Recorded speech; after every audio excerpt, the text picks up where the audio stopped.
What is up, guys, and welcome back to the channel. How is everybody doing today? As you can see in front of us, you might be thinking, Urban Moto, what in the hell do we have here? Well, stick around for this video and let me tell you.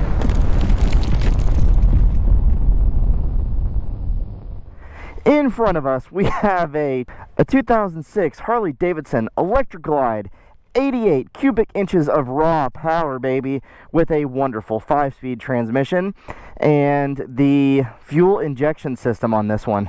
So I got this bike for a killer good deal, and it has a little bit of cosmetic stuff that I'll show you as I walk around this bike real quick, but certainly nothing that is detrimental mechanically. It's mechanically 100% sound, and this thing is like riding a couch down the street.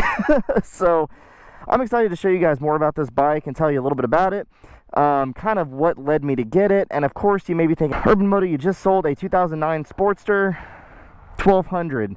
So yes, I did, and I got this. So you guys will understand more and more and more about what's going on, why I'm getting so many bikes and selling so many bikes here in the next 30 days or so. But the wife really loves sitting on the back with the backrest, and basically feels like sitting on a couch. She's got the passenger floorboards and all that cool stuff that makes this ride just so much more comfortable for her. So this is actually what I would say is a pretty beautiful variation of this bike. And of course, it does have a few little things, and I'll tell you about those right now. So there is a small little dent in the front fender there. There's a couple little scratches on the front fairing. We have some sun fading on the plastics on the inside here, which I'm going to get the plastics actually replaced, so that's not a big deal at all. The seat has a little bit of a tear in it. We've already got another seat on order, so no worries about that. There's a little puncture hole in the speaker cover, but that's an easy fix, super cheap. There is a little bit of a scratch on the bag down there. Got some sun fading on the back plastics here. And other than that, guys, that's pretty much it. I mean, it's a very, very clean version for a 2006. This bike is 15 years old, and I gotta say, it looks pretty sharp. Oh, it does have a Reinhardt exhaust on it as well, and it does have cruise control and all those features and amenities that you would think that you would want to have on a bike like this. It's got an aftermarket Kenwood sound system. We do have the windshield with pockets up on top. I don't exactly know what that's called. Harley owners are gonna roast me for that. We do have the tour pack on the back. We have the bags on the side. I do have new shifter levers at the house now, so we're gonna be replacing those. It should be a fairly straightforward thing. That's a heel toe shifter, but the heel shifter actually stripped out a little bit, so I got a new heel toe shifter already at the house. But I think it is a beautiful, beautiful looking bike. And I got a killer good deal on it. I think this bike has like 36,000 miles on it, which for a touring bike is basically nothing. You guys know that. I think I did mention it's the 88 cubic inch 1450cc. This is an older motor. I think this motor came out in either like 96 to 99, something like that. So it is a little bit lower in the horsepower range. I think somewhere in the 60s, and I think somewhere like in the 80s for the torque range. But these bikes aren't about speed. They are absolutely about comfort and cruising, and this bike will do that no problem. I've ridden this bike about 110 miles now. I feel like I can formulate a pretty good opinion about how I feel about this bike and how it rides. And I got to tell you, it's very different from the bikes that I ride traditionally. Obviously, you guys know, naked bikes, supermotos, things like that.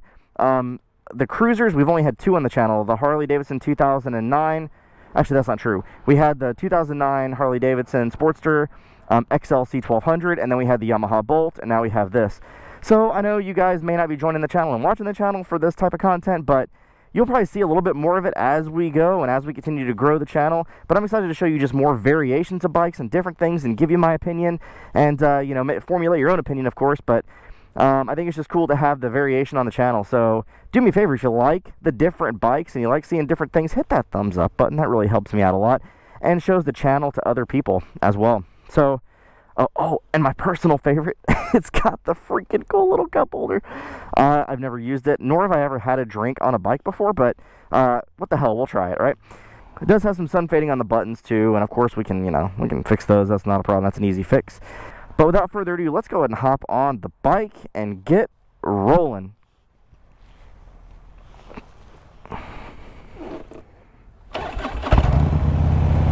And she fires right up. The squeak, I don't know if you can hear that. That's actually where the exhaust is bracketed onto the bottom of the bag, and it vibrates so much that the bag causes the exhaust to rock up and down. It's kind of a weird thing, but yeah, let's go ahead and get rolling. Oh, check this out from this camera. I got a new helmet, so I hope you guys like this bad boy. It's the Bell MIPS version, so I think it's a pretty sweet looking helmet. We got it set up for vlogging. Hopefully it sounds good and all that good stuff. So let's go ahead and get started. It's hot, so let's roll. And we're on a nice rocky road here, which, you know, on an 850-pound bike, you absolutely love to be on. Whatever, newer gen Harley guys. Think you're so cool.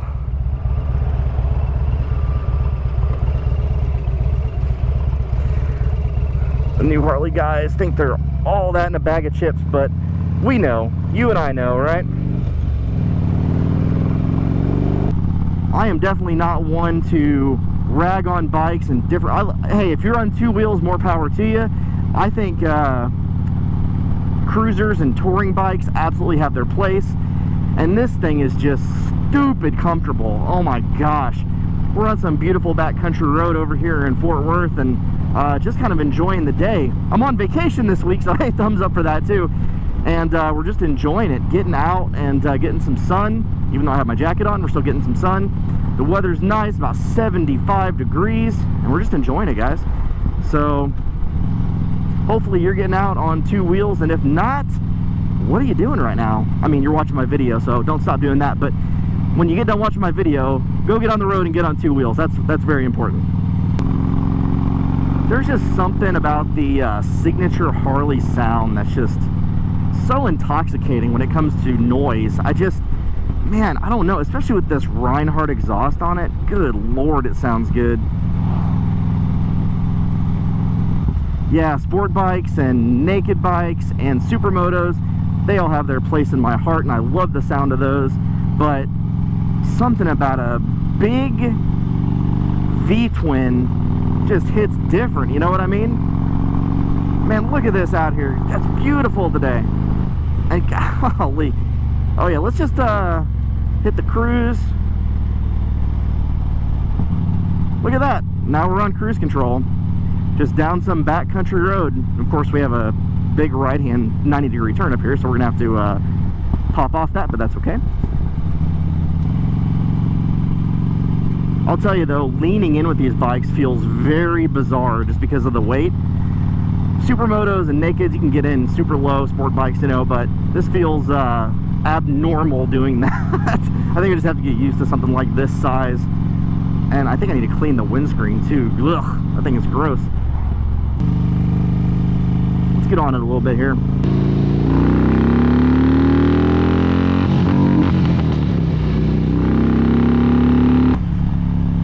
And that's what we get for missing a gear, of course.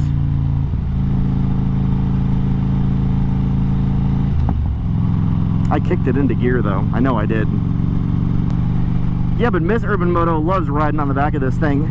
I have ridden the 2019 Ultra Classic with the 114 in it, and I will say that that bike has a tremendous amount more power. You can definitely feel it.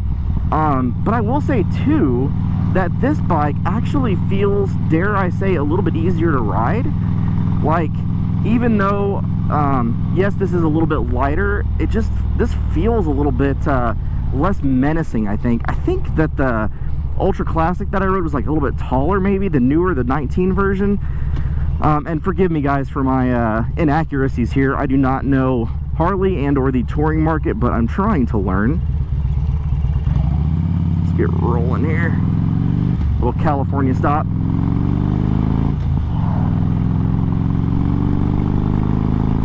Just sit back. Let's kick the cruise control on. Look at this. I think we got cruise control. Let's try that again. There we go. Look at this, we're sitting back. Whoa. We got cruise control, we got highway pegs going. We're just rolling at 60 miles an hour on some back roads. Man, life is good. We got a helicopter looking for urban moto, no big deal. He'll never find us on this bike.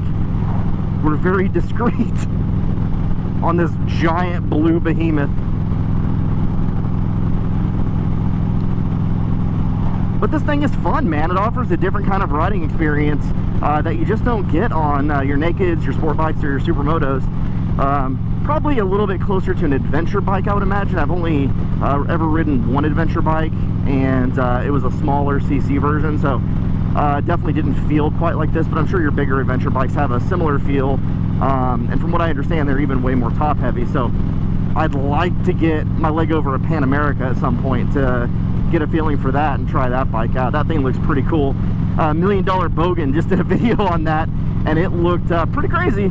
I must say, for a demo bike, he definitely put it through his paces, so damn, you know. But this thing is just about this, man. It's just getting on a road and hammering out the miles and just chilling. I do have the front fairings that go right there, the wind deflectors, I think they're called, or leg wind deflectors, and I just haven't put those on yet.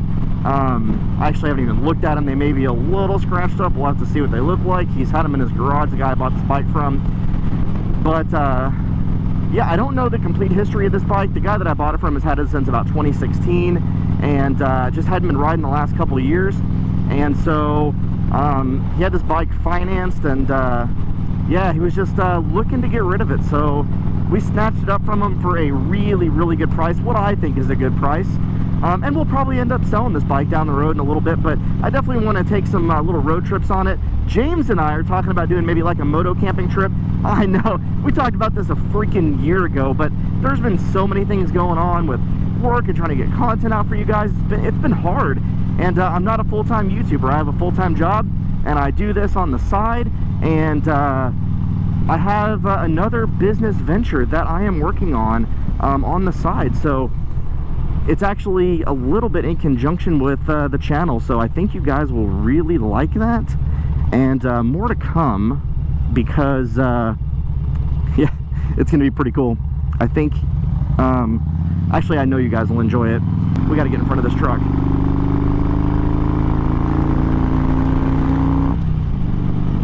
Oh my god, that was sketchy.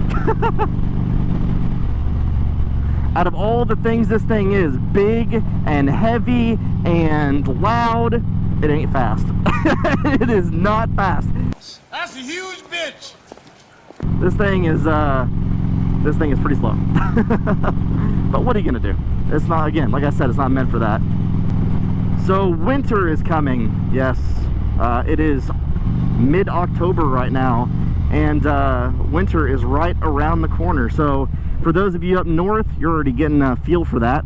I have seen some videos of some riders up there already getting some really cold weather, and I watch a couple of Canadian YouTubers too, and in some areas they're already getting some sleet. Like, what in the world is that about? Us Southerners are a little spoiled when it comes to riding season. We really only have about a month and a half where it's a little tough to ride. But even last year, James and I rode about an hour and a half in January to go to a place to get some stickers for the channel. By the way, I do have some merch, so check out the link in the description.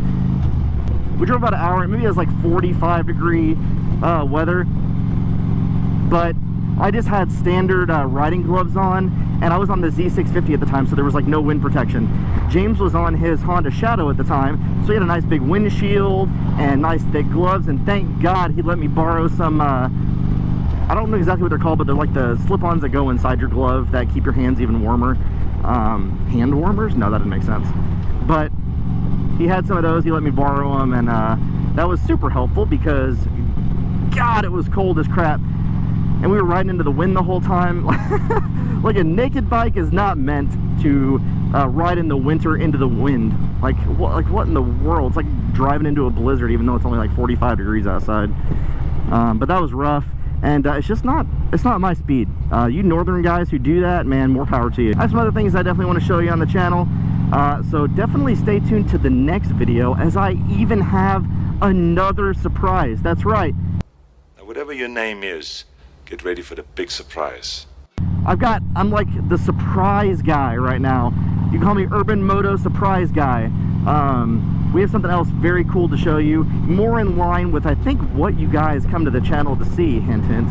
So definitely, if you haven't done so, subscribe to the channel so you get notified when those new videos come out, because I think you will like them as I get to show you some awesome, cool stuff coming soon. Yeah, also something about these bikes, they don't really stop like other like smaller bikes.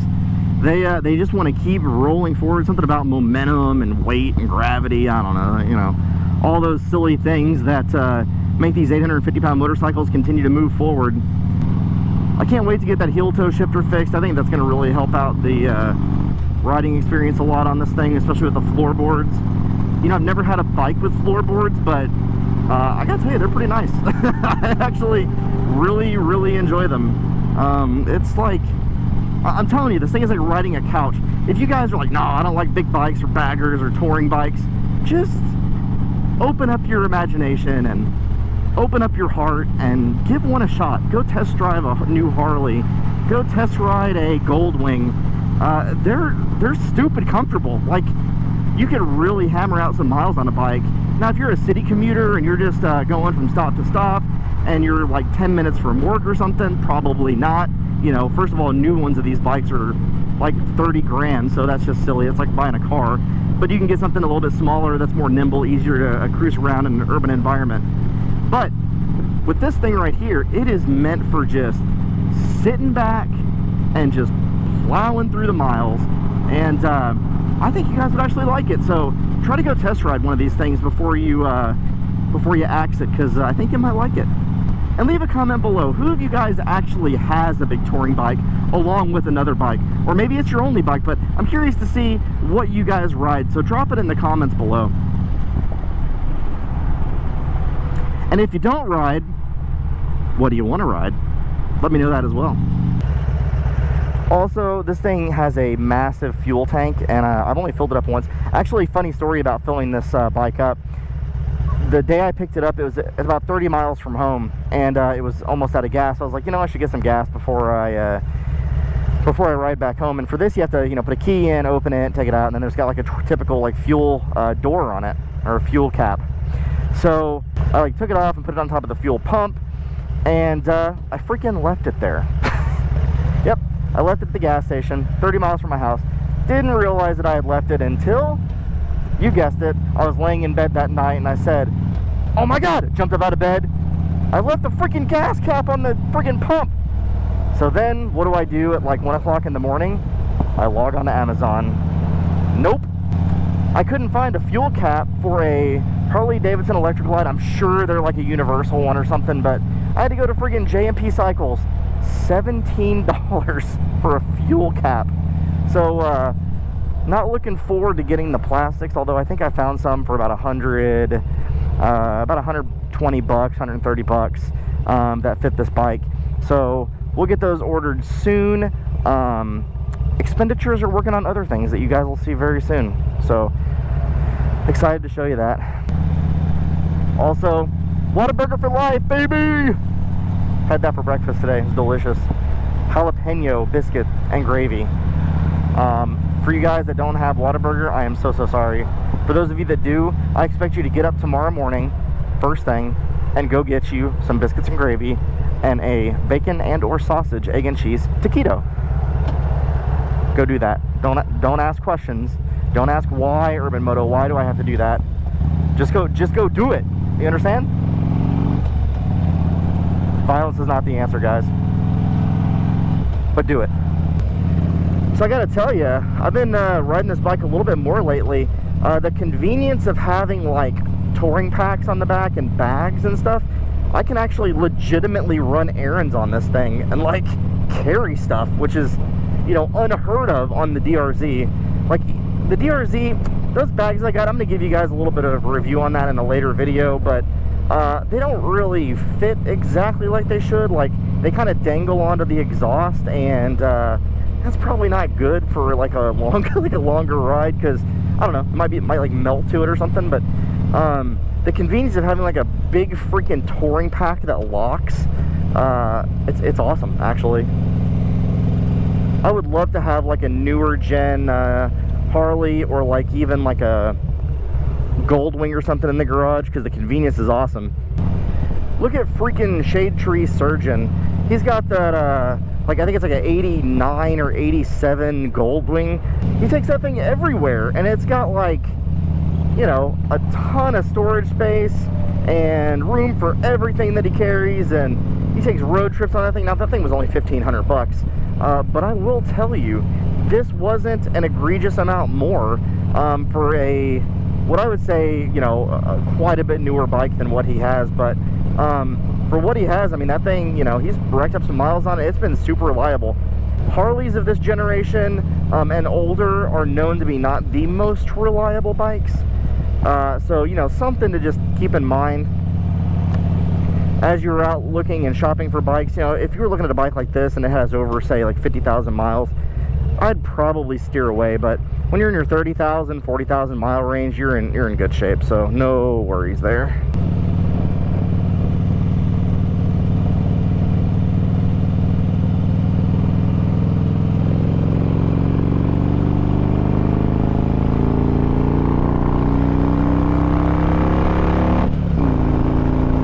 So now that we were rolling up on the highway, here's some thoughts. It's super nice. What the hell did you think I was gonna say? Like, it's a big, heavy bike with a huge fairing and massive suspension and cruise control, and like what the hell am I supposed to say other than, like, this is what this bike is meant for, like riding on highways. I just, you know, this is what it does. Hope you guys are liking this sweet helmet too. Part of the problem I was having with my other helmet, well, I mean, number one, it's a Moto helmet, and I absolutely love that helmet. But I will say, part of the problem is that it doesn't have a drop-down sun visor on the inside, and I use like a blue reflective face shield for it, so it's quite dark, and when I am riding anywhere near dusk or nighttime, I can't see anything out of it. And replacing the shield on that is going back and forth and back and forth. It's just kind of a pain. So I picked up this one as a secondary vlog helmet. Number one, I love the look of it. I think it looks really cool. And number two, it's got what's called the bell. I think it's a bell, but it's called a Pro Tint shield. And so when it's darker outside, the shield lightens up. When it's lighter outside, the shield actually darkens, which is pretty sweet. So it should be nice and dark right now, which I like quite a bit. Moral of the story is, you'll see this bike a little bit more on the channel. If you haven't gone out and test drove a bagger or a touring bike or just a bigger bike in general, you should do that. You should absolutely get out and test ride one of these things. It's quite the experience. One that I was a little nervous about, to be honest with you. I am used to super sports and nakeds and supermotos, which are much lighter, but this just offers a different kind of riding experience and a very comfortable riding experience. So definitely go test ride one of these things. So anyway, guys, this is where we're going to end the video today. If you'd like to do me a favor, hit that like button, subscribe to the channel, and click that bell to get notified when more videos come out. Thank you so much for watching. We will see you in the next video. Later.